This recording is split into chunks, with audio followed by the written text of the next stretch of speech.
have ever felt like your social media is a waste of time and doesn't actually bring you business, this episode is going to change how you think about marketing forever, especially as a real estate agent. Today, you're going to learn how to attract high quality clients without begging for attention. Our guest, Conor Kelly, has built a thriving real estate business that is fueled 100% by inbound leads. That's right, no cold calling, no door knocking, and no endless chasing. So get your pens, get your notebooks. You are not gonna wanna miss this episode.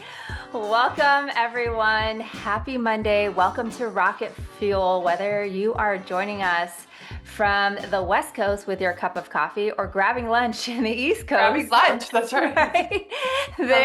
Thank you for carving out the time today to be on our call. Drop in the chat, because we always love connecting people where you're from, because you just never know. The beautiful thing about community is you never know if somebody's looking for an agent in your area. And I bet you there is one person on this call that is looking to place a referral today or this week. So definitely drop it in the chat. Love, love, love. Michigan's in the house, so welcome. Tampa, love it. So if it is your first time showing up to Rocket Fuel, know that this is a community that is open to all brokerages. It's where we can learn, where we can connect with people from North America. And so we have different topics every single week, and we are so excited you are joining us today. And if you continue to show up here every Monday, I just want to acknowledge you for investing in your business, right? And in yourself, and being consistent, because consistency is your competitive advantage. So welcome, welcome, welcome everyone. Joe, Amy, my co-host partners, do you guys have anything to add, any announcements before we kind of get into today's call? Aim? I'm good. I'm pumped. I can't wait to hear. I've heard so much about Conor. I'm just excited to learn from him today. Yeah, you guys all have to forgive me. I'm on day 6 of my caffeine fast. Yeah, how's that going anyways? Not great. It's not going great, guys. I just have to tell you. So he doesn't have his cup of coffee today. When I literally saw you post that, I was about to DM you and be like, are you crazy?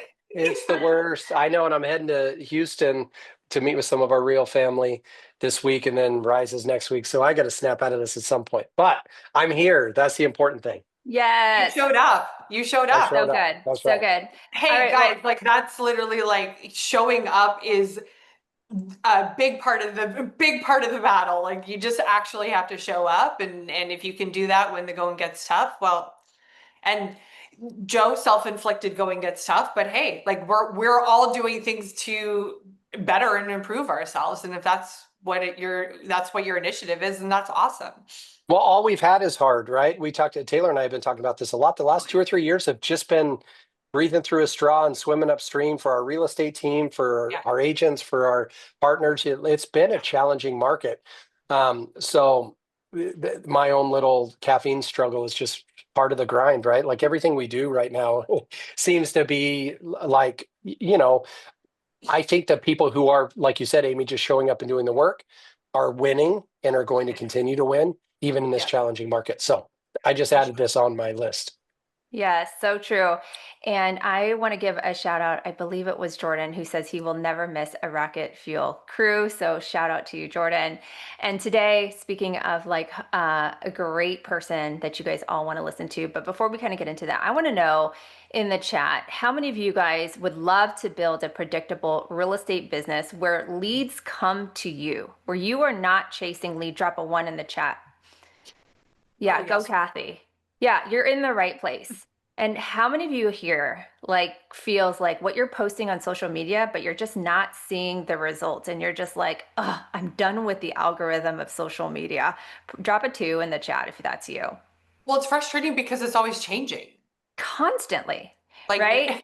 I think the most predictable thing is the change. Like, my post went off and then now it's got crickets, right? 100%. And if it is your dream to actually wake up to DMs and referrals instead of cold calls, drop a 3 in your chat, because guess what? You are definitely going to learn from one of the best today. Someone who's actually leveraged social media and is getting business from it. He's built a business that is 100% inbound lead traffic. Wow. Right? Like inbound, like 100%. Like that's really cool. I love that. 1, 2, and 3. So Conor Kelly is from Vancouver, Canada. Woo! Another Canadian in the house. So he went from being a plumber to being a real estate agent. And in his first year, he had sold 57 homes leveraging social media. And his first platform was actually TikTok. And guess what? He didn't have a dancing video. Right. And since then, he's closed about The 200 best part, transactions. literally the best part. That's like the best part, right? And he's super smart. So when I met him through our mutual friend Riley. And I met him at our conference at Rise, and I was super impressed. I knew that he was very, very smart. He communicates very well. But what really shocked me about him is he told me he was an introvert. And if you have seen any of his videos, he brings energy to almost all his videos when he does these crazy tours. And it's like, you can't help but get hyped. So I want to welcome Conor Kelly. Thank you so much for being on RocketFuel today. And we can't wait to learn from you. Hey, thank you so much for having me. Actually, I did do a couple dancing videos, but it was more for like the joke. You know what I mean? Like I don't actually expect to sell real estate off of it, but I just did it for the joke. But yeah, thank you for having me. I guess can I start by screen sharing? Is that cool? Yeah, absolutely. I just gave you yeah, you got it. Okay. Okay, perfect. So my story, I'll quickly talk about my story, and the reason being is that if you understand kind of like what a lot of people do is they'll say, oh, I can't be successful on social media because the person who is successful is this, that, and the other, and I'm not that, right? So I kind of want to go over my story first because like I'm a completely normal person. I have a similar story to a lot of people, and I really think anybody can do this if they put their mind to it and they stay consistent and they commit themselves to it. So back in the day, I was a plumber. I was a plumber for 10 years. And back then I freaking hated my life. Like I was just done with it, right? Like I was drinking, smoking a pack of cigarettes a day, doing all the party drugs and all the other stuff that people do on the weekend. And I had a lot of health issues and I was just freaking miserable, right? So I tried to do the real estate course in 2018, but I was too immature. I couldn't even get through it. I read through like the first chapter and I was like, oh, screw it. I'll just write off that $1,200. I'm not doing this, right? And then 2021 comes around or 2020 actually, it was 2020, spring of 2020 comes around and I'm like driving in my van and I just had like the shittiest day ever, right? And at that point I decided like, I'm done with this. I don't care if I'm going to I don't care if I'm going to go broke. I'm going to rip my whole life down to the fucking studs. I am done with this, right? So I pulled out my phone and I wanted to make sure I find like if you actually say something verbally or you write it down, it becomes reality. It's not just a thought anymore. So I pulled out my phone and I shot a video and I saved that video and I didn't show anybody until 3 years later. And I'm going to show you guys that video. A year from today, I will not be plumbing anymore. I don't know exactly how it's going to go down, but a year from today, and I'll believe in life again. You'll give me the belief to keep going. That's all this is. Someone around him up said, man, this would be awesome. Guess we got to do that then, right? Oh, this would be amazing. Guess we got to do that then, right? Oh, this will be unbelievable. Guess we got to do that then, right? That's what it is. See the pain in the mother eyes that needs everything. Needs. Here's this watch some shit. Big deal. So after I shot that video, I was so pissed with my situation in life. I shot that video. I'm like, I'm freaking changing everything. Everything is getting ripped down to the studs. I'm done with this. So about a week after I shot that video, I got sober. I just woke up one day after a night of drinking, hungover. You're like anxious, depressed. You're feeling all those like shitty emotions. And I just decided I'm done. I'm not going to do this anymore. I'm not going to smoke. I'm not going to drink. I'm not going to do anything. And then I signed up for the real estate exam again. This was just calling me for some reason. I knew this was the path that I had to take. Now, I have no social media experience. I was one of those guys who posted like a photo per year of me and my girl because my girl would force me to post a photo of us, right? So I don't have any like social media experience. I'm a completely normal dude. I was a freaking plumber who drank and smoked and blah, blah, blah, like a construction guy. And then when I got into real estate, I guess what allowed me to see success really fast was because I was just so pissed with my situation and I had nothing to lose that I was just doing whatever it took to get views, to build the brand, to what, just saying, like, a lot of people have a viral idea in their head, but they're too scared to actually do that video because they know for it to be viral, 50% is going to be hate, 50% is going to be love. But I didn't care. I was just like, I don't care how much hate there is because, like, this is my only way to see success. So I've been basically 100% social media since I got in the industry. I did cold calls, I did some door knocking, I ran ads, and I did deals off of everything, but the social media took off and I doubled down on that. So I want to show you guys this, and I'm not doing this to flex. There are people in this call with way more experience that make way more money than me, like multiples of way more money. But coming from a guy who was addicted to everything 4 years ago and plumbing to now buying a Porsche, buying my dream house, if you told me 4 years ago that this was going to be my life, I'd call you an idiot. You know what I mean? I'd just be like, you're an idiot, right? And not only that, like, social media has opened a lot of doors for me. Like, me speaking on this call came from social media.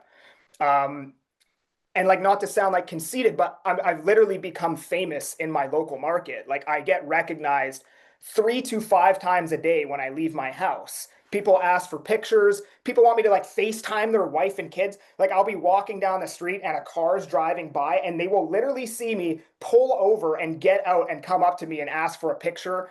I was driving through the Starbucks the other day. They asked for a freaking autograph. I'm a realtor. I gave somebody an autograph the other day, right? So it has so much power because now if I want to do any form of marketing, if I want to go door knock houses, like, I've put out so many videos. I put out like 8,500 videos in the last 4 years. It is literally impossible that if you have a phone and you're on social media, you haven't seen me at least once. And I run into people all the time who don't actually know my name, but they know me and they've seen me, right? So if I'm, like, knocking on somebody's door, if I knock on 50 doors, a very high probability they're gonna be like, aren't you that freaking Instagram guy? And then already it's like instant rapport, right? So now it's like this has spilled over into any other form of marketing I want to do. If I want to flyer a neighborhood, these people will probably see me on YouTube, they see me on IG or TikTok or something else, and they're like, hey, isn't that the freaking TikTok guy on this flyer? And then it just adds that extra layer of credibility, right? So it has completely changed my life night and day from where I was just 4 years ago. And again, I've been 100% social media with zero prior social media experience. So Incredible. I kind of covered this already, but, basically I heard a quote before I got into real estate that said, why are you doing so much shit that you hate doing? Like, life is short and money is great, but you should also enjoy your life while you're making the money because you have a finite amount of time. And that kind of spilled over into real estate. So when I got into real estate and I quit my job and I was doing 75 cold calls a day and I was door knocking, and then I was like, wait a minute, I'm like, I freaking hate this, right? Like, I just left plumbing because I hated that. And now I'm here doing something that I hate more than plumbing.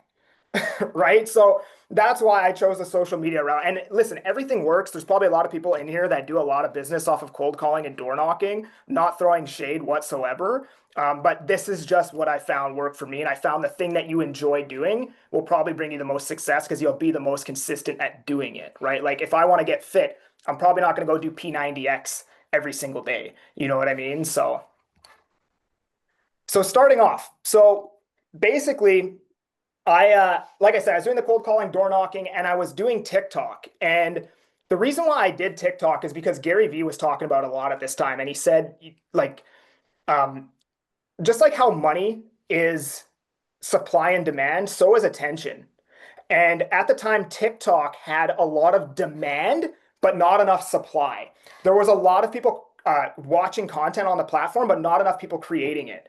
So when I started on TikTok, nobody, at least in my market, knew that you could sell homes on TikTok. Like, people in the States were doing it, but, like, I think I was quite literally the first realtor in British Columbia to sell a home on TikTok. Like, nobody knew it could work. I didn't even know it could work. I just did it because Gary Vee had said, oh, it's really easy to get attention. And in my mind, I was like, okay, well, this will be like a free billboard. It'll be a free bus bench ad, right? So I'll just do this. And then about a month and a half in the industry, I went to a new construction project and I shot a property tour, and my phone blew up. I booked 7 appointments and I sold 4 homes in like an hour and a half off that TikTok video. And that was like 3 or 4 months of plumbing income from that video.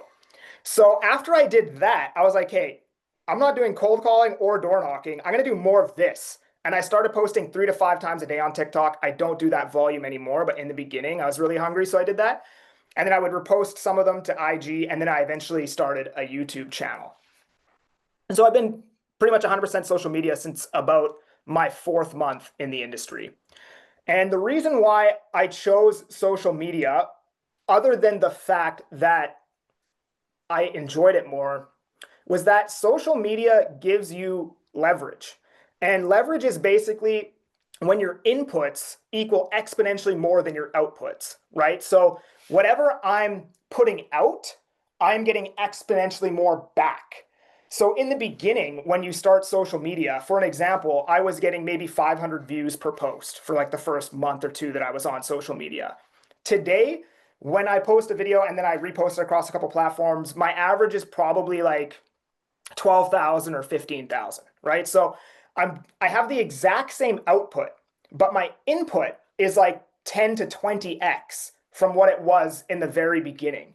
And when you talk about marketing, in my opinion, this is the only form of marketing that gives you leverage like that. Because every other form of marketing, if you want more inputs, you have to increase your outputs, right?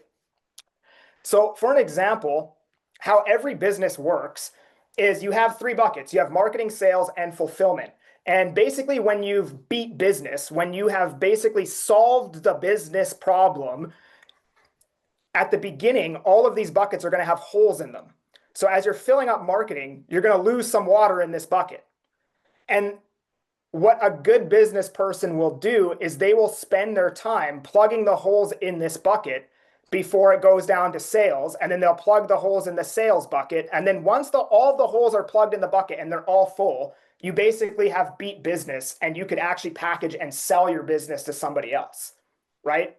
Now, the reason why I think pretty much 100% of new realtors, everybody, should be solely focused on only marketing for like the first probably couple years in their business is because A, you can't even do this unless you're doing this, but B, if you only did this and you were amazing at just this, the rest of these problems will solve themselves. A really good example of this is Jake Paul. Okay, I always use Jake Paul because the guy just got paid $40 million to fight Mike Tyson. Jake Paul is not a professional boxer. Why did he get paid $40 million to fight Mike Tyson? Because he's a professional marketer, right? So the way my business works actually is I don't do sales. Like I don't really do any sales. Like every client that I get goes from marketing directly to fulfillment.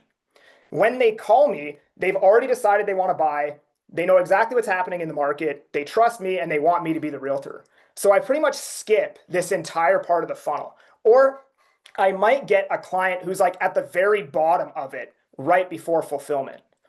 And here, I'll show you this, then I'll go back to this. So this is compoundability. And it kind of just goes over what each form of marketing gives you, right? So if you do cold outreach, costs not a lot of money, but the time cost is high, but you can get deals fast.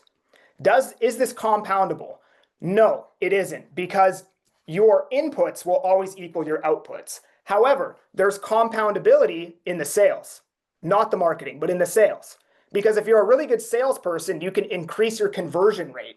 And then if you're really good at fulfillment, you can take a client and turn it into 3 or 4 clients with repeat and referral.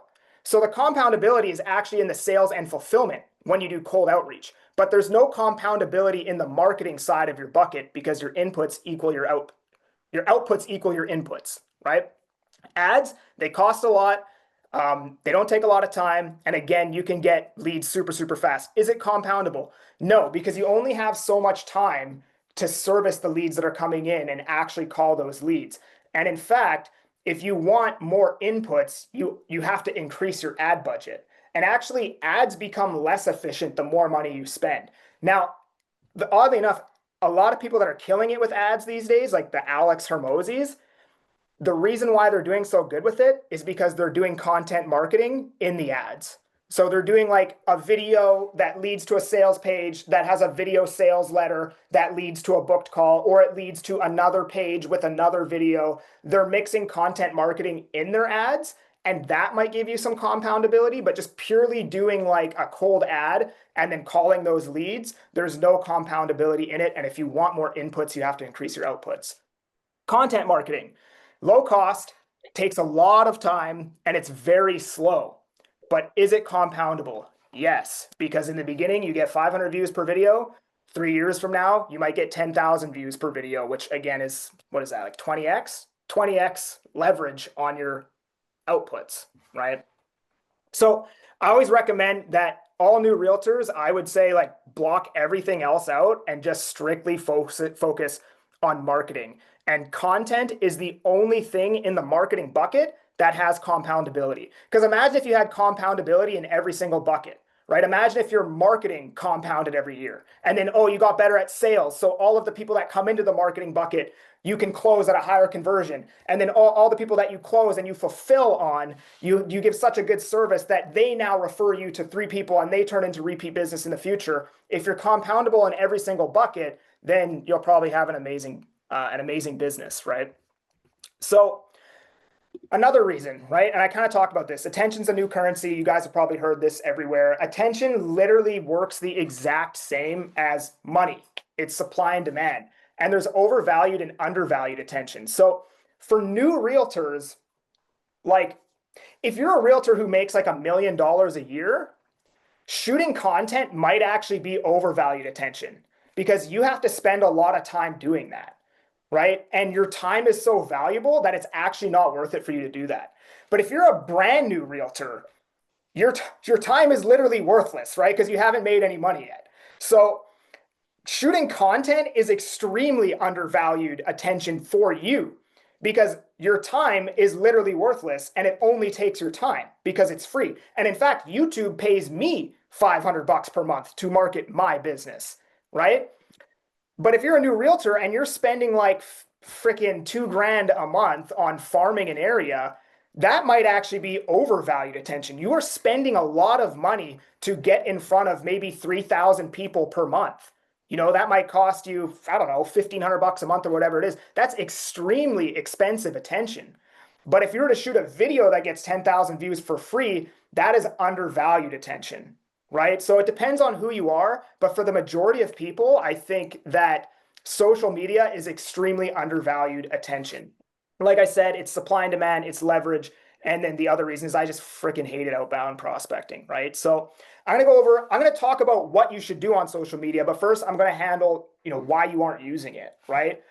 And I find that, like, everybody, when you first start using social media, like, all your friends and family are probably going to talk shit about you.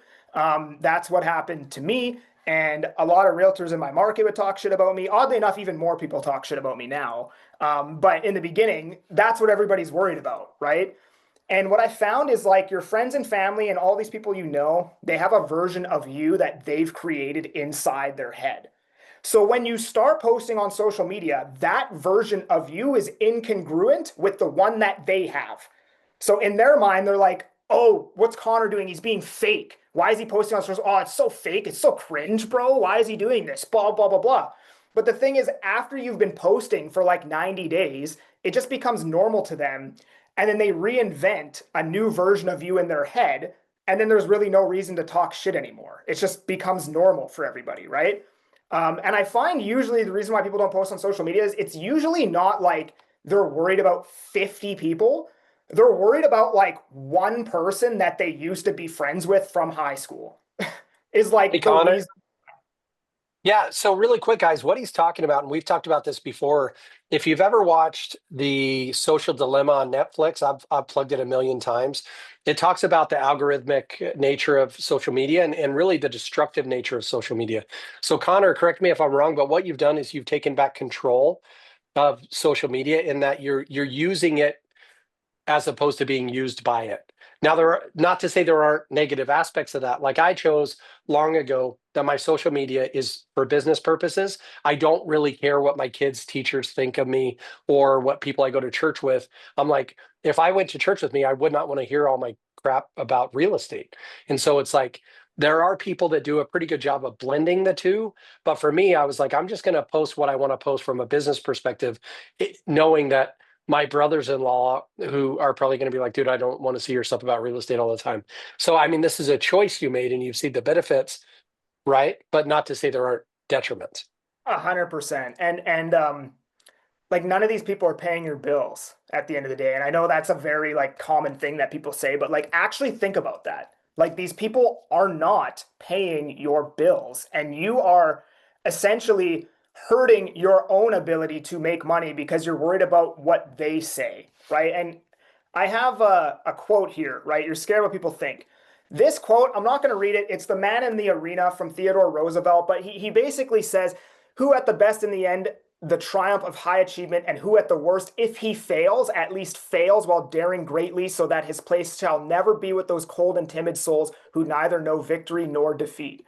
The people you're worried about don't have the balls to do what you're doing, right? Like they don't have the balls to get on camera and speak their opinion. So their opinion of you doing that is completely invalid. It's like me saying LeBron James is a shitty basketball player as I sit in like the $80 tickets in the nosebleeds of the stadium. Or it's like, you know, your buddy losing a fight at the bar and then you being like, oh, bro, you got your ass kicked, man. You don't know how to fight. But like, you don't have the balls to do that, right? Like their opinion is invalid. It doesn't matter because they don't have the balls to do what you're doing, right? At least you do. Let me ask you this. Is there a world in which you advise people to divide their social, like keep your personal social media for your friends and like your book club and like, you know, what other parents that your kids are friends with or whatever, and then build a social profile just for business? Or is your theory, I'm just going to build one and whoever wants to find value in it can, and whoever doesn't, you know, can find something else to find value in? I personally think you should just have one. And the reason why is being a realtor, like what's scary about becoming a realtor is it becomes part of your identity. Like your career, your job becomes part of who you are, right? So for you to separate the two, it doesn't make sense to me because you are now a realtor. That is your identity, right? So it's almost like you're trying to kind of like hide that by keeping it personal and professional. Like you can just do everything on the one account, right? Like I primarily post like all business stuff on my feed, and then stories could be more personal stuff, right? Like that's what I would recommend doing because when I got into real estate, part of what's so scary about it was like the old version of you has to die. Like that version of you is now dead. You're a whole new person. That's your whole identity. I'm Conor Kelly realtor now. I'm not Conor Kelly plumber anymore. Right. So I would just have it all on one because that's who you are. That's your identity now. Yeah, let me ask you one more question. So not many people know this, but I ran a business and my primary business partner was Shaquille O'Neal. It was a social media app that failed and it did really suck. It hurt a lot. But anyways, in that process, Shaq told me his math equation for social media. I'm just curious what you think about this as you talk about what to post. He said 40% of everything he posts is to make people laugh, 40% is to inspire people, and 20% is to sell something. I'm just curious if you follow any type of algorithmic process of going like, all right, I'm going to create something funny. I'm going to create something inspirational. Maybe I'll create something salesy. Do you do that? Or do you primarily, you know, just post whatever, like, where does your inspiration come from? I just kind of post what I'm feeling that day. Like lately, I've just been posting strictly real estate. But I've gone through phases where I'll talk a lot about like mindset, self-development and stuff like that. But I don't really have an algorithm for like 20% this, 30% that. And the part of it too is because like I'm still a realtor, so almost all the content that I shoot is on the fly. So I don't really have like time to plan stuff. It's just like, oh, this article came out. I'm gonna pull out my phone and talk about this in my car at the showing and then post it, right? So I don't take it that serious. Everything is done on the fly in like 2 minutes with my phone, like no mic, no setup. But if I were to like grow to a couple 100,000 followers and like my primary objective was views and followers, then yeah, I would definitely take it a lot more serious from that aspect. But for now, it's just selling real estate still the primary thing, right? Yep, makes sense. So you don't know what to post, so I'm going to help you with that, right? So telling a story, probably my most viral videos have been telling a story. People love like the inside the market kind of stories, because if you're a consumer, you can look at stats and stuff like that, but you don't actually understand what's happening in real estate, right? So when you talk about, a client success story or a property or something that happened to you, these are really good brand building exercises. And I talk a lot about stuff that used to happen to me in my past life. Like I'll talk about like, how I quit drinking, and how I had, these problems. I'll talk about how I was broke. I'll talk about all those stuff because that's all brand building. When people know your story, they feel a lot more connected with you. Like a lot of my clients are tradesmen or people that used to be like alcoholics and stuff like that. Like those are a lot of my clients because they connect with me, right? Neighborhood videos. So these ones, like you'll see them on YouTube all over the place. Like a bunch of realtors have these channels. It's like living in like Arizona or living in Michigan or something like that, right? But these work well on short form too, right? Talking about just like condensing that from a 10-minute video to like a 30-second video, talking the top 3 neighborhoods in, I don't know, Detroit, right? Top 3 neighborhoods in freaking Surrey, BC, or whatever. These videos perform amazing. These ones here, so property tour videos. So if you just did this, and I know this has been a hot topic over the last few years, they still work unbelievably amazing. The problem is people aren't committed to the process, okay?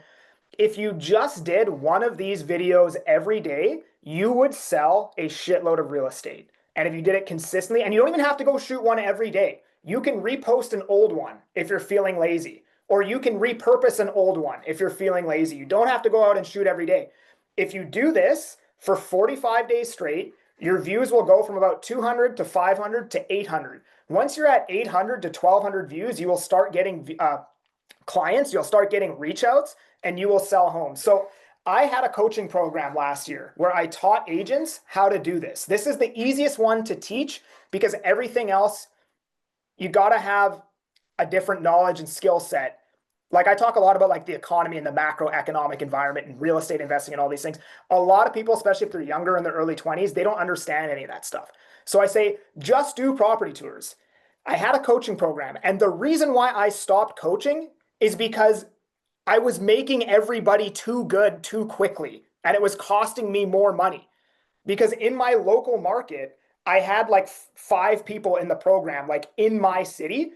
I had one guy that went from 0 deals in his first 6 months to 31 sales in the next year. I had a guy that went from 6 sales to 33 sales. One of them is number 15 in the Fraser Valley right now out of 5,500 realtors. I had another guy who literally quit real estate, and I called him. I said, bro, you're way too smart. You're too good looking, man. You got to come back. You shouldn't be working a job. He went from 0 to about 20 sales. And then I realized like they were telling me when they went to these listing appointments that everybody at the listing appointments knew who I was and they all followed my social media.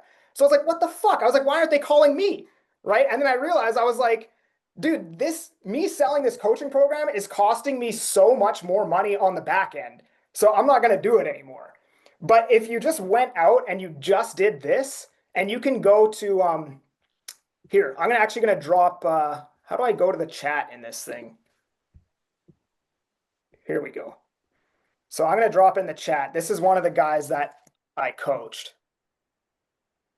And he's at like 35 sales or something like that this year. And if you just went and watched his videos and you copied the exact way that they're shot and you did it every day for 45 days, at the end of 3 months, you wouldn't have to cold call. You wouldn't have to run ads. You wouldn't have to do anything else. That's all you have to do. That's it. One property tour video a day. And then you can actually do these on long form too. So I have a bunch of long form property tours that are like 20 minutes long where I will have like 3 or 4 different properties that I tour. And then on the drive between those properties, I'll kind of show the neighborhood. These perform amazing. I have like 10,000 views on a bunch of them. They make me money too. I've had a bunch of reach outs from them. But this is like, if you didn't know anything else and you want to get started on social media, this is the easiest way by far. People love watching properties. They're entertaining. and they are educational because people understand what's going on in the market, what the prices are. You can talk about the properties as you walk through them. And like I said, they're entertaining, right? Everything has to be one of two things. It has to be educational, it has to be entertaining. And if it's neither, then it's probably not a good piece of content. Next is green screen videos. So I do a ton of these. There is a lot of what I do is I follow a lot of these like sites that put out news articles about Canadian real estate. There's like stories.com, Better Dwelling. There's a bunch of them. And I check them every morning to see if there's any articles that have come out. And then I'll do a green screen video where it's like the article's behind me. And I basically say what's going on in the article, and then I give my opinion on the article, right? So that's the other thing is like you always want to give an opinion because the opinion is the brand. Like a lot of the time people don't follow you for the information. They actually follow you for your opinion on the information because information is a commodity. It's everywhere. Information is literally everywhere. The valuable part is your opinion on that information. So I'll do green screen videos on articles. Like you guys probably have a bunch of them in your local market that talk about your real estate market. I'll go do a green screen videos on those articles like every day. What else? Twitter or Threads, whichever way you lean, whichever one you want to use. They have a lot of great content on there, like Twitter especially, because it's basically a news platform. So I go on there and I followed everybody who talks about real estate, who talks about Canada, and there's so much good information and stuff to talk about on those platforms. And I'll literally screenshot it and then I'll green screen it and talk about it, right? So you don't have to come up with your own content. You can just leverage other people's content as long as you have your own authentic opinion to that content, right? Market stats, updates, news, regulations, kind of the same thing as green screen videos. Listicle videos, top 3 this, top 5 that. You can even, in conjunction with pros and cons, top 3 pros and cons of living in blank, top 3 cons of buying blank. All these things are good ways to get started. Conor, what do you have to say for people who feel like, can you go back to that screen? Where they're just like, they feel like nervous to say their opinion on the market stats or to give their opinion on what they think is, like you said, pros and cons and things like that. Like what if someone's wrong? What if they're afraid of what people think? Like, obviously I understand, like you shared the greatest quote of all time, the critic in the arena, but let's just be honest, like intimidation, all of it is a real thing. Like, yeah, totally. How are you addressing that? So what I would say is like, if you're worried about that and you feel like you don't know enough to speak on the market, what I would do or what I would recommend is instead speaking about your neighborhood because you grew up there, right? So you have the authority to speak about your neighborhood. Somebody like, for example, I live in Abbotsford, BC. I can speak about Abbotsford, BC because I live here. Somebody in Coquitlam can't tell me that I'm wrong about Abbotsford because I actually live here. I know what's going on here, right? So there's a lot of videos you can shoot about your neighborhood, like top 3 this, best neighborhoods, reason why I moved to blank, why I like this better than that. And it's hard to do that every day. So what you can do is you can do a mix of like neighborhood videos and property tour videos, right? And then you can do market updates just purely, it won't really be a brand building exercise and you probably won't get a bunch of followers from it, but you can do the odd market update video where you're purely just like, here's the information. And then maybe don't give your opinion. But sometimes it's not even an opinion. Sometimes it's just digging a little bit deeper to help the viewer understand what it is you're talking about. Because what a lot of realtors will do is they'll put out a market update where it's like inventory down 23%, sales up 15%, sales ratio of this area is 13%. The average person has no idea what any of that means, right? So if you do a market update video, you can just simply explain, hey, the sales ratio of Surrey townhomes is 12%. What that means is 1.2 townhomes every month are selling out of 10 that are listed. And the reason why that's bad is because a seller's market starts at about 20%, right? So not necessarily your opinion, but diving a little bit deeper to help the viewer actually understand the stats and what's going on, right? Does that help? So Connor, yeah. So Connor, how do you fight? Whenever I try to make opinion-based content, I'm always fighting the salesmanship of it. It's like, is it truly my opinion or am I saying what I think somebody wants to hear? How authentic do you find yourself, like just being straight up opinionated and authentic versus like putting a salesman-y opinionated slant like real estate agents are doing it all day where they're like, buy the home or what is it, date the marry the home, date the rate or whatever, it's like, Yeah. is that truly their opinion or are they trying to sell something? Like how do you balance those two? Well, I do a lot of research in my off time. Like I don't really ever consume content that's entertainment. All the content I consume is educational, so I have a pretty good grasp of what's going on. I don't give my full unfiltered opinion. You know what I mean? If I did that, my clients would be pissed, to be honest with you, because like I have a pretty negative and bleak outlook for where Canada's going. But at the same time, I could be completely wrong. So I don't want to just put out content that's scaring the crap out of people that I could be completely wrong about. So what I do basically is I just tell people like this is what's happening and I try not to give a projection on price, right? Like I find a lot of people will give a projection on price.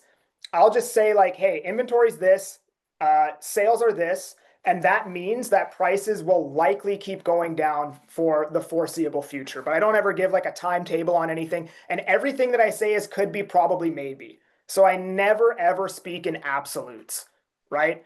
But I just tell people, hey, this is what's happening right now, right? And if you force me to give you a projection for the future, this is what it maybe looks like, right? But I have no idea, right? I don't know. Does that answer it?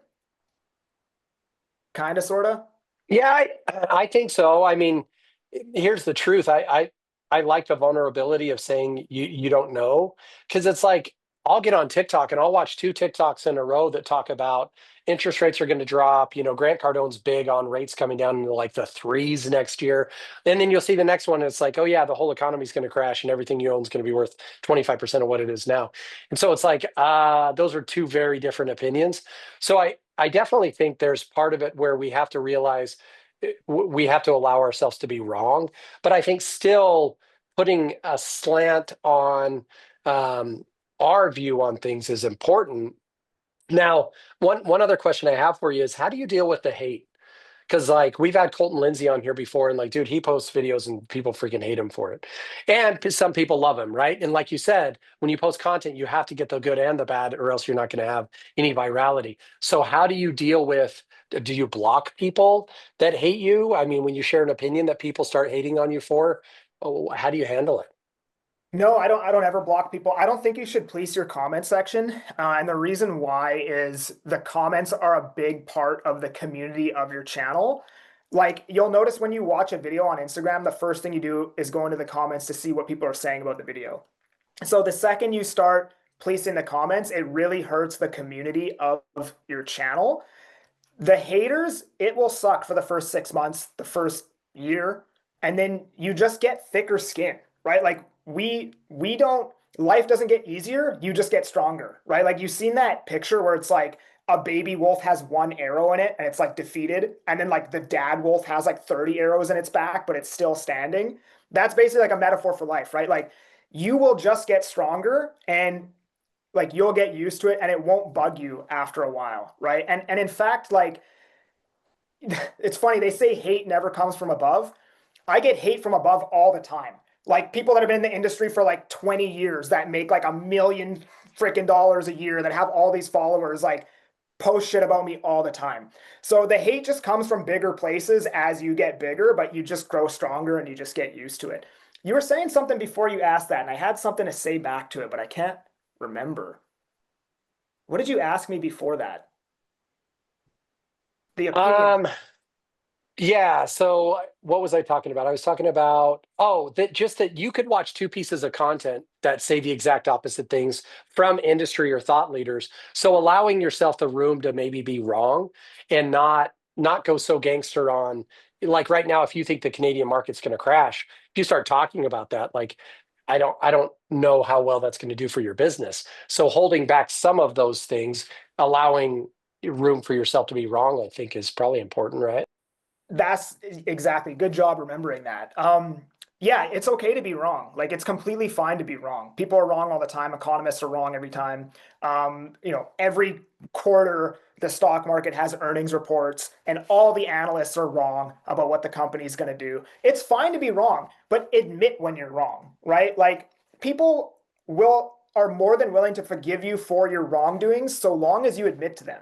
So if I stick my neck out on a prediction about what I think is going to happen and I end up being wrong about that, I will let people know, hey, I was wrong about this. Going forward, this is what I think is going to happen, right? So I'm pretty honest, like I'm as authentic as I can be. I'm talking about what's happening without, letting my bias get in the way. The only reason why I don't talk about, how bad things potentially could be is because I have a lot of clients who have already sold real estate too, and they all follow my social media. And if I did that, I would have to deal with 45 calls of people freaking out.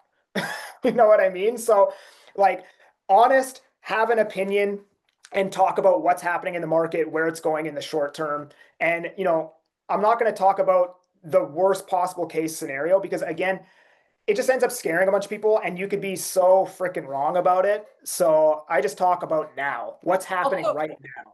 Also, like Neil Dingra always says, like, just delete the video 2 months later or 3 months later if you were wrong. Like you could also just delete it.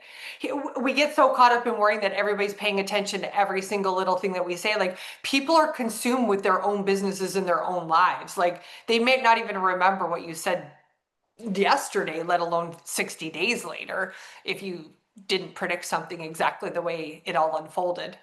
100%. Yeah, I agree with you though. Admitting it is one thing, but also like you could also just delete it and keep moving forward.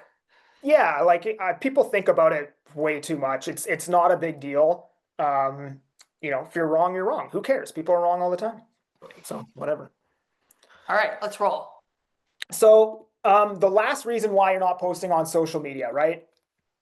You don't think you need it because your business is already successful. So I had a mentor once tell me, and you can believe this or you can believe whatever you want, but he told me the meaning of life is to create the person you admire and give that person to the world, which is basically the same thing as saying the meaning of life is to help people, help other people. The problem with helping people is that if you don't solve your own problems, then you can't solve them for other people. I can't help somebody stop drinking alcohol if I didn't have a problem with that, and then I myself was able to stop doing that. I can't show somebody how to be successful on social media until I'm successful on social media. The problem is there's a lot of people probably in this call that have done the first part of that. They have created the person they admire, but they're not giving that person to the world, right? They have created this person that goes to the gym, has a strict schedule, makes a lot of money, has a beautiful family, blah, blah, blah, blah, but they're not talking about it and helping other people do those things. And the best way to help other people do those things is where you're going to get the most reach and reach the most people so you can help more people. And that's social media, right? And here's the thing. You have the power with social media to completely change the trajectory of somebody's entire life with one sentence, and they will credit all of their success to you and that one sentence. And this is like, I put out a video. It was like 2 or 3 years ago. And it was like why you shouldn't smoke cigarettes and why smoking cigarettes is bad. Okay. And it got like 1 point something million views. And I got a message from a few people, 2 or 3 people that were like, hey, bro, I think that video just saved my life. Thank you so much. Blah, blah, blah, blah, blah. Right. And it got me interested. So I looked up the statistics with like how many people smoke in the US. And it was like, I can't remember, it was like 11% of people smoke, and of the 11%, 30% will die due to smoking related causes. I don't remember the exact numbers, but when I ran the numbers, it was like 60,000 people who watched this video would die due to smoking related causes. And then when you think about that, you're like, okay, what are the odds out of these 60,000 people? This video was the straw that broke the camel's back and they quit smoking because of a video I put out on TikTok. And it's literally impossible that exactly that didn't happen. When 60,000 people watched that video, at least one person had to quit smoking. At least 2 or 3 had to quit smoking. That video literally saved lives. And I know it did because exactly freaking this happened to me in May of 2020. My girl was in Kelowna on a trip, and I was watching these YouTube videos, and it's like these stupid videos where it's like B-roll, and then somebody super inspirational just like talking over the B-roll. Bye, Jamie. And then Jordan Peterson said, I heard him say something on this podcast. He was like, stop doing all of the stupid shit you already know you shouldn't be doing. Imagine where your life would be if you just stopped doing all of that shit. And then I sat there and I thought, I'm like, wow, I'm doing like a lot of stupid shit. Like, I know I shouldn't be smoking. I know I shouldn't be drinking. I know I shouldn't be doing drugs. I know I shouldn't be doing this. And I literally, that's when I stopped. Like that weekend, I went out, and when I woke up, hung over the next morning, I thought about that sentence and I just stopped everything. And then over the next year, my life just took off like a rocket, like a straight line to the sky. And that's literally because of that one sentence that I heard on a YouTube video 5 years ago, completely changed the entire trajectory of my life. So the people out there that have solved all of these problems in their life, that have pretty much created the person they would admire, that have done all these things, and they're not sharing it with the world, that content, all the problems that you've solved that you can talk about, because you've probably solved a lot of problems, can literally change somebody's entire life with one sentence. So that's why I think pretty much everybody should be posting on social media, no matter what. So when it comes to social media, a big part of it is building a personal brand, right? And the way that I've always looked at it was like, it's 2 birds, 1 stone, right? Because one day I may not want to sell real estate. One day I may want to be a coach or some type of marketer or build a different business. Who knows what I'm going to do in 10 years, right? And the way I've always looked at it is like, if I'm building my brand by posting content, it's 2 birds, 1 stone. Because not only am I building my brand, I'm also building my real estate business, right? And actually the brand should one day be worth a lot more than the real estate business. So like my primary focus in the beginning was like, I am building essentially like a marketing company with my personal brand.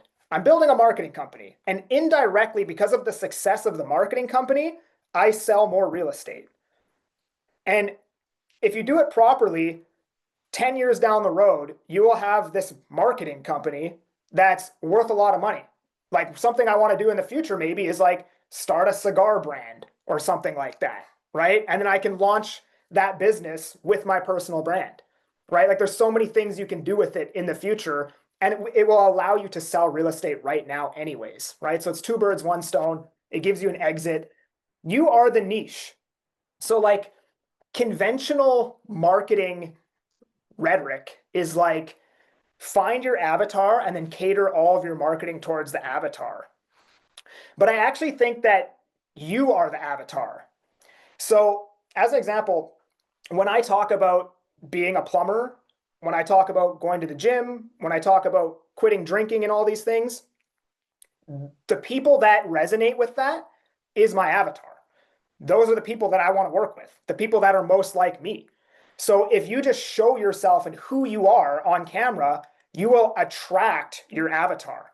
You don't need to like create an avatar and then box all of your marketing into that one thing. You just kind of just need to be you, talk about the problems that you've solved in your life, and you will naturally attract the avatar, right? So the way to be successful on social media. So volume, quantity over quality, this 100% in the beginning. Later on, because the problem is you don't even know what quality is until you've put out thousands of videos. I now know a video will go viral before I post it, but I only know that because I've posted so many freaking videos. In the beginning, you have no idea what quality is, and you're only going to know what that is by doing a lot of quantity, right? So quantity over quality in the beginning. 2, consistency. Now, I know you see everybody talk about this all the time. Be consistent, be consistent. This for sure is the most important thing by far.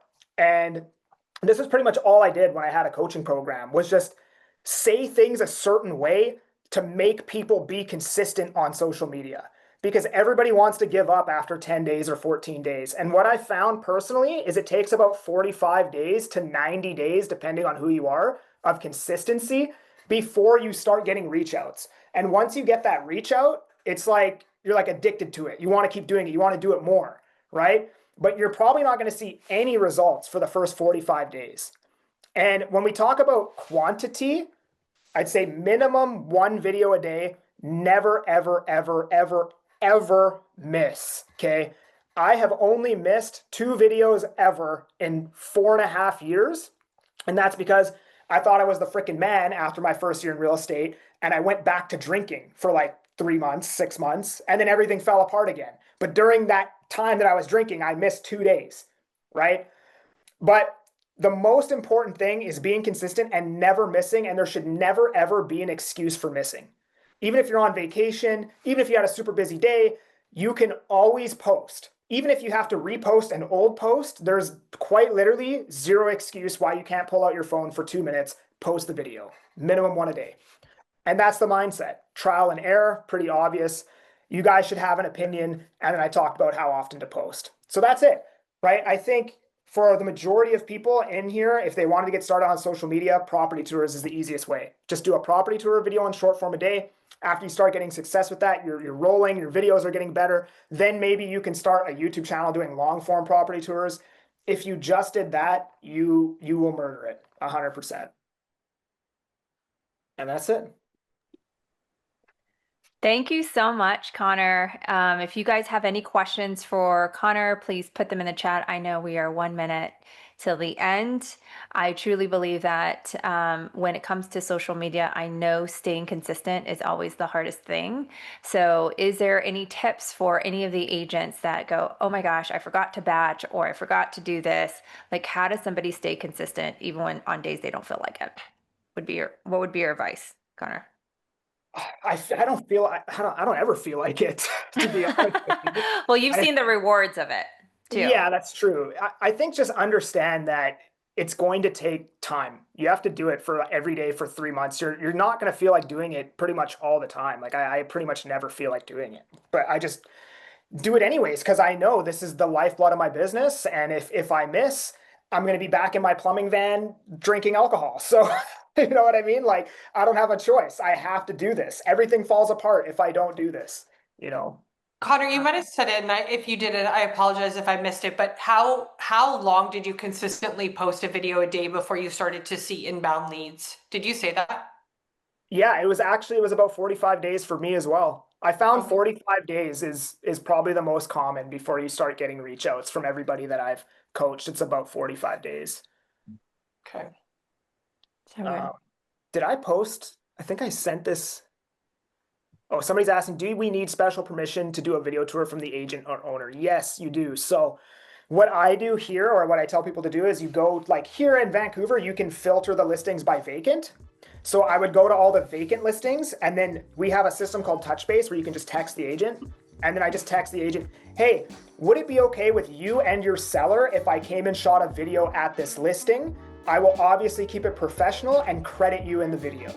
And most people will say yeah, because it's free marketing and it's on Lockbox and you can just show up and shoot the video. It's like no headache for them, no work for them, and it's free marketing, right?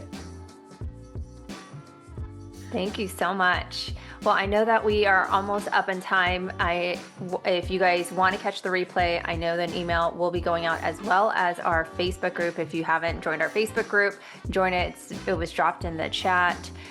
Next week, I believe we do not have a Rise, because some people will be at Rise. We do not have a RocketFuel call, but we do have CreatorCon coming in. Yeah, if you guys haven't signed up for CreatorCon yet, we'll drop that link in the chat. That is our upcoming virtual event, CreatorCon. It's going to be amazing, and Conor will be joining us for that, as well as Ken Pozak, Neil Dingra, Shalini Enriquez. We have like an incredible lineup of agents that are absolutely crushing it with content creation. So we're really excited about that. Conor, thank you so much. Today was amazing. Next week, guys, we're gonna have a break. We will not see you next Monday. We'll be back the Monday following, 9 Pacific and 12 Eastern. We look forward to seeing you then. Bye, everyone. Bye, guys.